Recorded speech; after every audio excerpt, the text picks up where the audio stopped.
Olá, tudo bem com você? Começando mais uma edição do programa Conexão Legislativa, sempre tratando dos assuntos importantes da cidade, do estado e do Brasil. Sempre contamos com a presença de parlamentares da Assembleia Legislativa de São Paulo. Hoje o meu convidado é o deputado Paulo Fiorilo, do PT, a quem eu agradeço pela participação. Deputado, seja muito bem-vindo e obrigado pela gentileza em atender ao nosso convite. Obrigado, Daniel. Estou às ordens para a gente fazer essa conversa na Conexão Legislativa. É isso aí, muitos assuntos para tratarmos, mas claro que o pano de fundo sempre é a pandemia do novo coronavírus. E para começar, deputado, eu gostaria de pedir, por gentileza, que o senhor fizesse uma leitura desse atual momento difícil em que estamos passando, em meio a essa pandemia, de uma doença em que não temos um remédio ainda, sistema de saúde trabalhando quase em 100%, quase com a capacidade máxima. Do outro lado, a economia caminha para uma recessão. Enfim, um cenário bem complexo, bem complicado. Que avaliação o senhor faz deste momento? Primeiro, concordar com você que nós estamos vivendo um momento delicadíssimo no Brasil e no mundo, mas no Brasil em especial por alguns motivos que eu queria elencá-los. Primeiro, porque o Brasil não se preparou para enfrentar esse inimigo invisível, letal e que se espalha junto com os indivíduos que não ficam em casa. Segundo, porque como não se preparou, não comprou equipamentos de proteção individual, não tem testes, não tem respiradores, isso tudo vai dificultando para atender as pessoas da melhor forma possível. E pior, porque você tem hoje no Brasil o governo federal que insiste em abrir os estabelecimentos comerciais, industriais, e do outro lado, prefeitos e governadores, em especial aqui em São Paulo, que têm uma outra visão, preocupados com as pessoas, com o crescimento da doença. E você mesmo já disse, os leitos de UTI estão chegando próximos do seu esgotamento. Então, esse é um problema gravíssimo. E pior, porque mesmo aqui em São Paulo, com o governador e com o prefeito dizendo que seguem a orientação da ciência, mas eles também seguem a orientação das pesquisas, infelizmente. Então, há por trás desse debate sempre uma preocupação eleitoral do Bolsonaro, que está olhando a eleição daqui 2 anos, e do Dória, que também olha a eleição daqui 2 anos. Isso é muito ruim. Aliás, o Dória, infelizmente, em que pese ter adotado algumas medidas corretas, é uma pessoa que fala muito, mas faz pouco. Nós apresentamos uma proposta recentemente de que era preciso que o Estado discutisse o lockdown, o Estado e as cidades que estão numa situação mais grave. Para descredenciar o debate, isso é coisa de política, é o PT querendo fazer o debate político. Nós não estamos propondo o debate político, nós estamos propondo o debate da sanidade, da saúde pública, o debate da coerência. Nós estamos chegando já ao limite nos leitos e a gente precisa começar a pensar em medidas que funcionem. O prefeito da cidade tentou algumas. Bom, primeiro, bloquear ruas, não deu certo. Agora, o rodízio, 50% num dia, 50% no outro. Eu não sabia que carro era o responsável por transmitir o vírus. Eu aprendi aí ao longo desses meses que quem transmite o vírus são as pessoas. Elas não usam carro, vão usar metrô, transporte coletivo de massa, o que vai facilitar o contágio. Então, infelizmente, os 3 erram. Um erra para o lado pior, porque propõe a abertura, a saída, e os outros 2 erram por falta de medidas mais duras que pudessem ajudar a reduzir essa curva, uma curva que dia após dia a gente tem batido recordes e tem crescido. Só olhar os últimos dados, a gente vai ver o Brasil passou de 200 mil contaminados, as mortes crescem de forma vertiginosa, assim, mais de 800 pessoas por dia, o que é muito grave e muito triste. Deputado, o senhor bem mencionou as medidas que vêm sendo tomadas tanto pelo Estado, mas especialmente aqui na cidade de São Paulo, e destacou 2 ações do prefeito Bruno Covas: o bloqueio de algumas vias, que 2, 3 dias depois ele acabou revogando a medida, e mais recentemente a aplicação desse rodízio sistema par e ímpar, com o objetivo de tirar metade da frota das ruas. O senhor entende que nós caminhamos para a necessidade de uma medida mais severa e o senhor entende que talvez o lockdown possa ser a saída? Daniel, na realidade não sou eu que digo isso. Cientistas, pesquisadores, médicos começam a analisar essa situação. Eu vi agora recentemente uma pesquisa de um instituto internacional dizendo que o Brasil, até 5 de agosto, pode ter 88 mil mortes, se não tomar medidas mais duras. Então, é preciso que a prefeitura, em especial a prefeitura de São Paulo, que está vivendo muito próximo do caos, a gente está com 90% dos leitos de UTI ocupados, o prefeito precisa avaliar se não é o caso de tomar essa medida mais dura. E quando a gente fala de lockdown, a gente não está falando de fechar todas as cidades do Estado. Na verdade, você discute caso a caso. Agora eu vi também recentemente o presidente da Fiesp defendendo a abertura. É impressionante, né? E compara com outros países. Os outros países, eles passaram pelo pico e agora a doença começa a descer. O Brasil não. Eu ouvi o ex-ministro Mandetta. Agora, falando em ex-ministro, a gente tem que tomar cuidado, né? Porque já tem mais de um ex-ministro da Saúde em tão pouco tempo. Mas, por exemplo, eu ouvi o Mandetta dizendo que a gente nem ainda chegou na pior fase da doença, o que me parece que, se não chegamos, também não devemos abrir ainda e devemos radicalizar em alguns casos para poder fazer com que a curva ela diminua e a gente possa ter leitos para atender as pessoas. E quando a gente fala das pessoas, elas têm nome e sobrenome e elas moram nessa cidade de São Paulo, no estado de São Paulo, em especial na periferia. É só olhar como aumentou o número de mortes na Brasilândia, Sapopemba, Grajaú, Cidade Tiradentes, São Mateus, regiões periféricas, em que faltam leitos, faltam profissionais e as pessoas não estão nem aí, porque são essas que vão perder a vida, né? Não são aquelas que têm hospitais, leitos e que têm recursos para poder ficar em casa adequadamente. Deputado, certamente o senhor acaba escutando muitas reclamações e escutando as demandas dos chefes dos executivos municipais.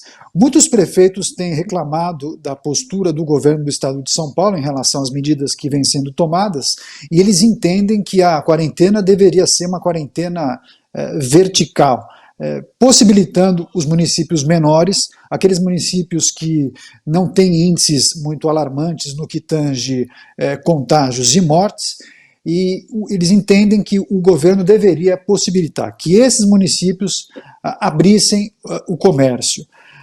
De outro lado, os especialistas em saúde dizem que não, que essa não é a medida correta, porque as pessoas não vivem, não ficam somente naquele território daquele município de 30 mil habitantes, por exemplo. As pessoas se deslocam, vão fazer uma compra no município vizinho, trabalham no município vizinho, enfim.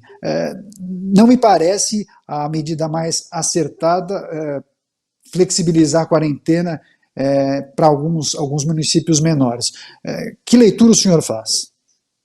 Não, deixa eu te falar, Daniel, eu tive a oportunidade nesses últimos dias, semanas, de conversar com dois cônsules. Um da Suécia, e a Suécia adotou uma medida que não foi o fechamento total, aliás, é inclusive citado pelo Bolsonaro. A gente fez a conversa com o cônsul da Suécia, muito interessante. Mas veja bem a diferença. Lá, as pessoas não tiveram medidas duras, mas elas mesmas se colocaram em medidas duras, por consciência, diferente daqui. Aqui você tem uma dificuldade, as pessoas não têm a consciência da crise que nós estamos enfrentando. A Suécia tem. Lá não teve lockdown, não teve fechamento, isolamento radical e assim por diante. Mas estive também conversando com o cônsul de Israel. E em Israel teve lockdown, teve fechamento. Então, é óbvio que você precisa estudar caso a caso.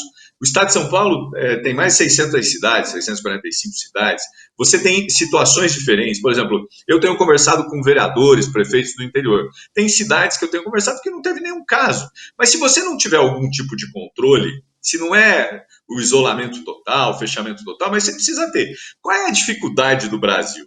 Nós não temos testes. Se a gente tivesse uma quantidade grande de testes, nós poderíamos delimitar onde a doença cresce, para quais segmentos, quais regiões, e aí você poderia trabalhar um outro tipo de isolamento. Infelizmente, A gente não tem, a gente não se preparou, como eu disse, e aí tem que adotar medidas para poder diminuir a curva. É óbvio que a cidade de São Paulo é a que mais sofre nesse momento. Outras cidades menores não tem casos ainda, mas elas precisam ter medidas, porque quando essas cidades forem atingidas, a situação delas também vai ser muito difícil, porque nem todas têm hospitais, têm leitos, têm UTIs, então é necessário que você proteja. Sem testes, eu digo sempre isso, Daniel, é como se estivéssemos num voo sem piloto. Nós estamos voando às cegas, e isso é a pior coisa que tem. Então, se nós estamos voando às cegas, vamos usar pelo menos o que a gente sabe, que quanto menos a gente circular, menos o vírus circula, mais chance de diminuir o número de pessoas contaminadas e de mortes.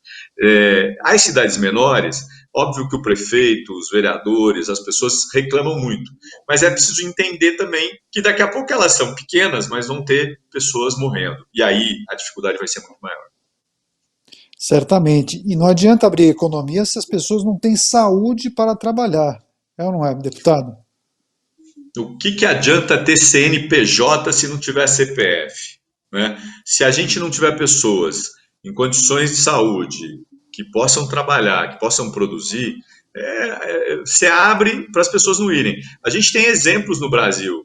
No Sul, abriram shoppings. As pessoas não estão indo.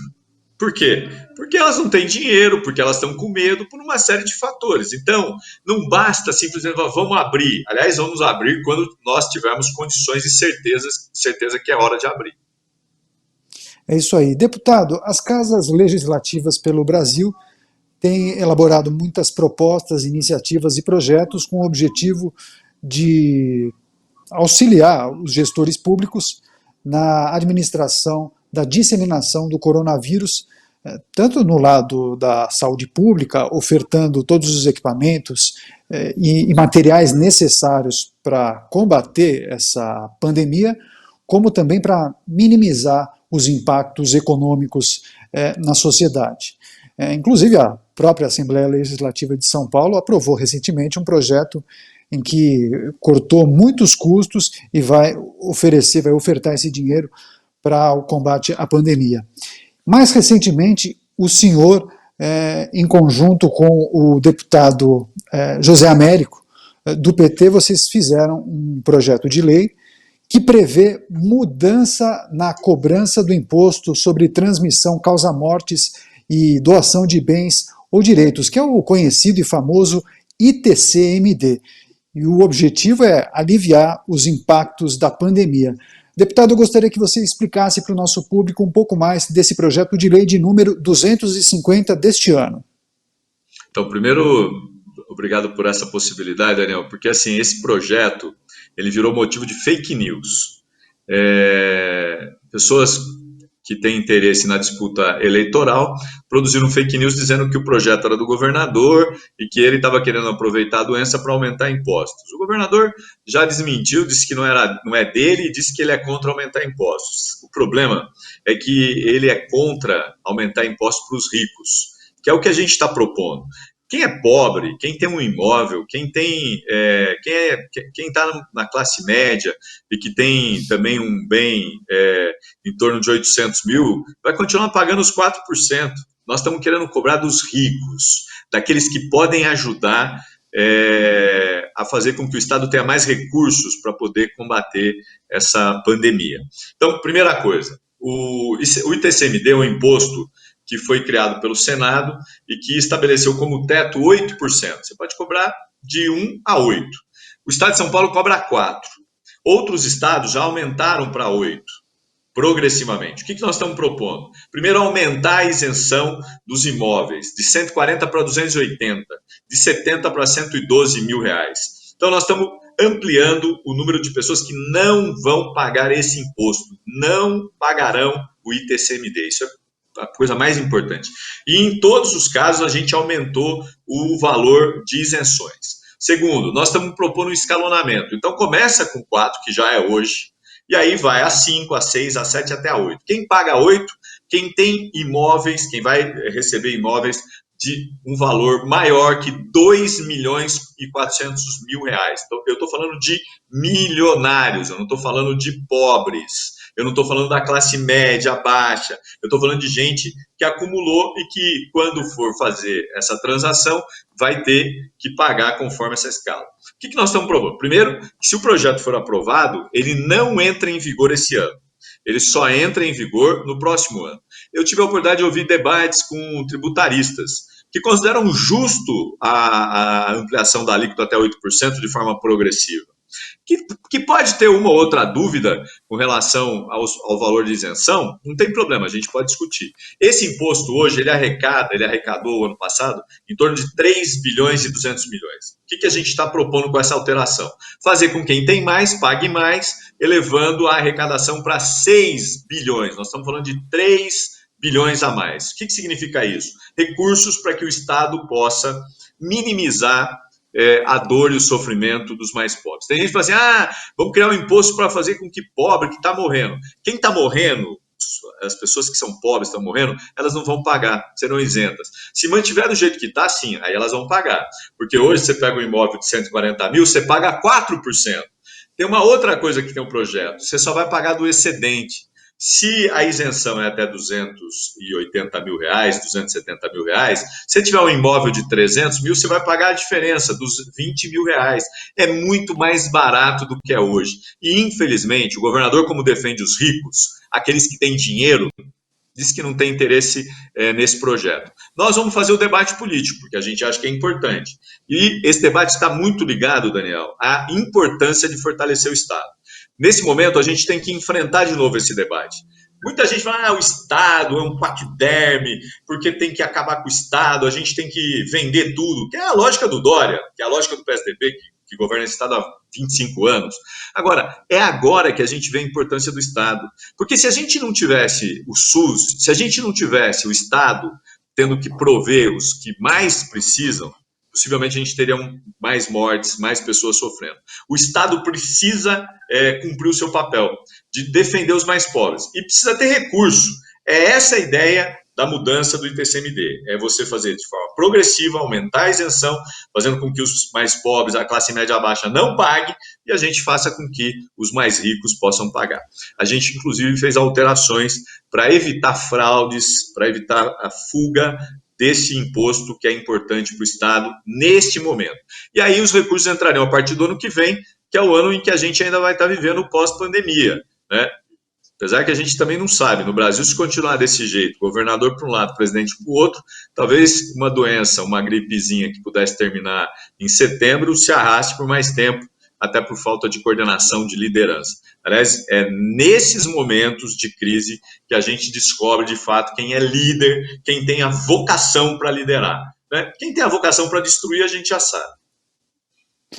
O deputado, no projeto consta a previsão de utilização do recurso, se ele vai ser destinado para alguma área específica ou por hora não há essa previsão? Não, o projeto propõe que aquilo que se arrecade a mais que se utilize para mitigar os efeitos da Covid-19.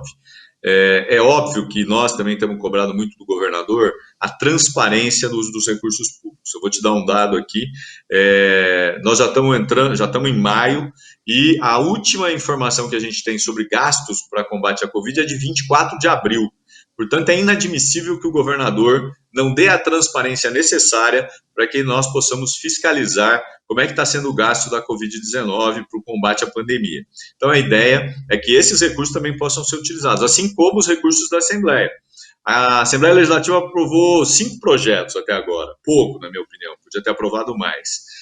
Um deles é a liberação dos fundos do Estado para o combate à Covid. Lá nós criamos uma comissão para fiscalizar. E agora, nesse projeto que a gente cortou subsídio de deputados, fizemos uma redução de 30%, cortamos 40% das verbas dos gabinetes e também entre 10% e 20% dos funcionários públicos dos gabinetes, que agora também há um debate na justiça, se pode ou não, mas a gente fez a nossa parte. Esses recursos, eles serão fiscalizados por essa comissão que foi constituída para fiscalizar os recursos do fundo, também fiscalizará os recursos da Assembleia. A mesma coisa se a gente mudar o ITCMD e tiver mais 3 bilhões, nós teremos que ter uma comissão que fiscalize de perto para que não haja desvio ou gasto indevido do recurso público. Eu estou conversando com o deputado estadual Paulo Fiorilo, do PT, especialmente sobre um projeto de lei de autoria dele, e também do deputado José Américo, o projeto de lei número 250 de 2020, que prevê mudança na cobrança do imposto sobre transmissão, causa mortes e doação de bens ou direitos, que é muito conhecido pela sigla, né? ITCMD. Deputado, eu quero aproveitar a audiência rotativa aqui do programa Conexão Legislativa e fazer uma pergunta que eu vi em algumas notícias que tratavam dessa iniciativa, desse projeto de lei. Essa notícia ela foi publicada em alguns sites de notícias e eu, por curiosidade, acabei lendo os comentários nesses portais de notícias. E algumas pessoas perguntavam, poxa, eu estou no meio do processo de inventário dos bens do meu pai, por exemplo. Como fica essa história? Será que eu vou ser prejudicado? Enfim, essa foi a palavra que a pessoa utilizou.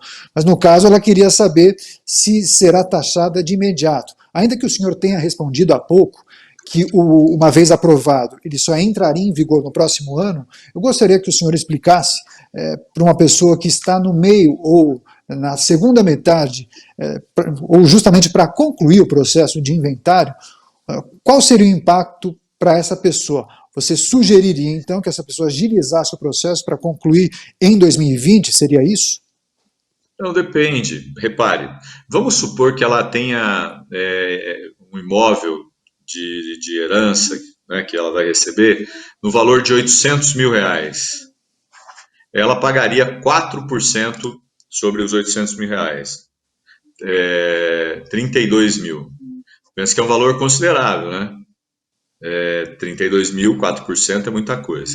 Se esse projeto entrar em vigor, ela vai pagar os 4%, só que sobre 520 mil.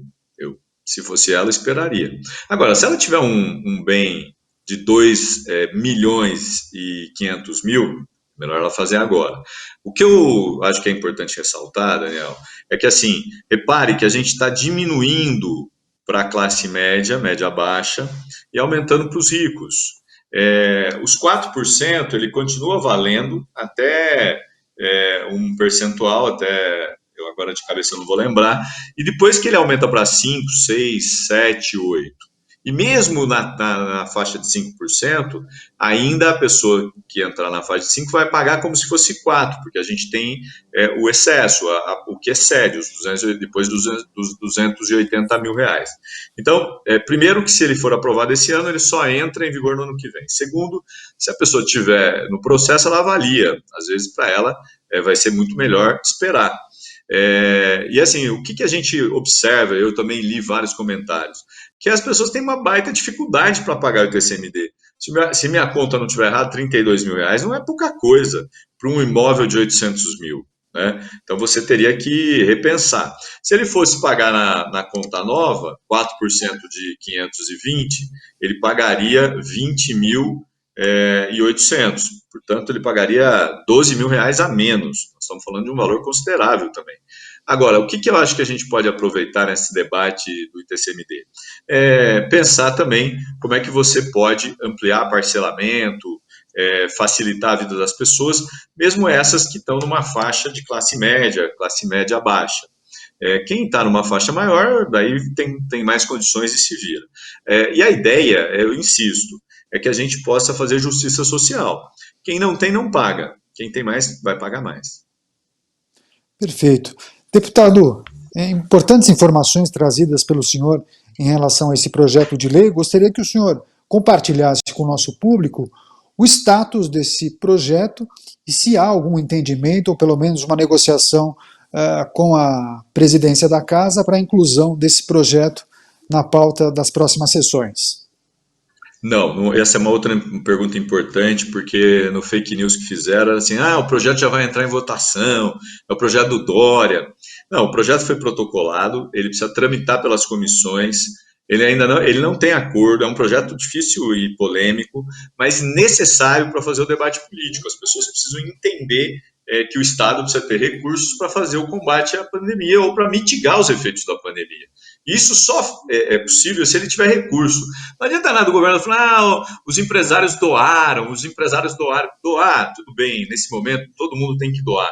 Nós estamos ajudando com redes de solidariedade, buscando alternativas para a cesta básica, tentando ajudar as pessoas, todo mundo tem que fazer a sua parte, cortamos o nosso salário. Agora, o problema é que as pessoas precisam pagar se elas têm condições de pagar.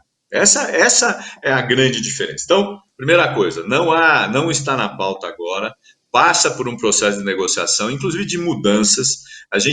Eu particularmente estou propondo, vou conversar com o deputado Zé Américo, que é autor do projeto comigo, para que a gente faça audiências públicas, para que a gente traga especialistas. Por exemplo, eu falei desse debate que eu ouvi com o tributarista, o que ele disse? O melhor seria o Senado uniformizar o percentual para todo mundo, para que não tivesse nenhum problema de Estado cobrar um valor, Estado cobrar outro valor e assim por diante. Eu acho que é importante, isso vai trazendo luz para o projeto e quem sabe a gente também não pode apresentar emendas que possam ajudar as pessoas, principalmente aquelas que não têm condições, e se elas não fazem, se elas não fazem a transmissão, elas correm risco de ter que pagar multa. Então nós vamos ter que buscar melhorar essas condições para não prejudicar as pessoas.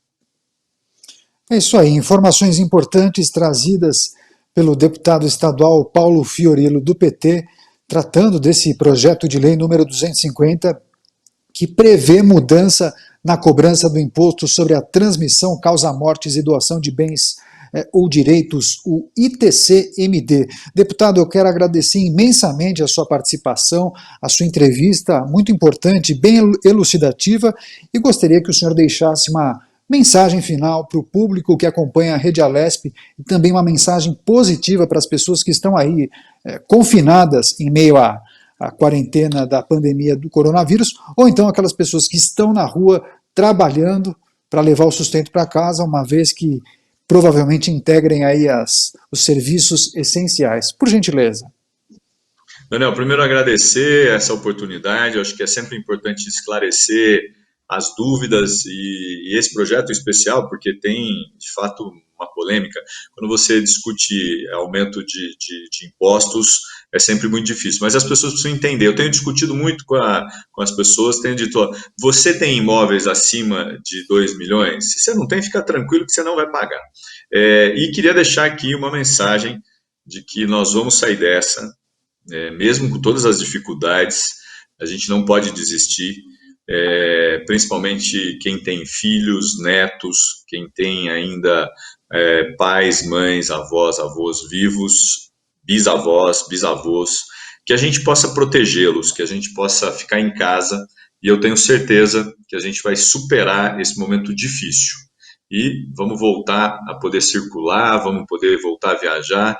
Eu tenho um mandato que dialoga muito com o interior, ele vem de uma tradição de um outro deputado, meu amigo, que não foi candidato, que me apoiou, que é o deputado Zico Prado, e a gente viaja muito, e não é aqui próximo de São Paulo. Quando eu falo de viajar, eu estou falando do Pontal do Paranapanema, eu estou falando do Alto Vale do Ribeira, que divide com o Paraná, o caso de Itaoca, Itapirapuã Paulista, Piaí, Barra do Chapéu, eu estou falando de Euclides da Cunha, eu estou falando do Pontal do Paranapanema, no Mirante, eu estou falando de lugares como Araçatuba, Fernandópolis, Parise, cidades que estão muito distantes de São Paulo, e que é preciso ter uma presença de um parlamentar, ou para fazer o debate sobre emendas, ou mesmo para discutir projetos de desenvolvimento regional, como é que é possível gerar emprego e melhorar a qualidade de vida das pessoas. Então, nós estamos juntos e vamos superar essa fase, com certeza, se a gente ficar em casa e se a gente proteger os outros. Grande abraço, obrigado, Daniel, um abraço aí para o pessoal da Rede Alesp, que na quarentena também está trabalhando, produzindo, e é assim que a gente segue a vida, tá bom? Forte abraço. Forte abraço, muito obrigado ao deputado Paulo Fiorilo, do PT. Até a próxima. Bom.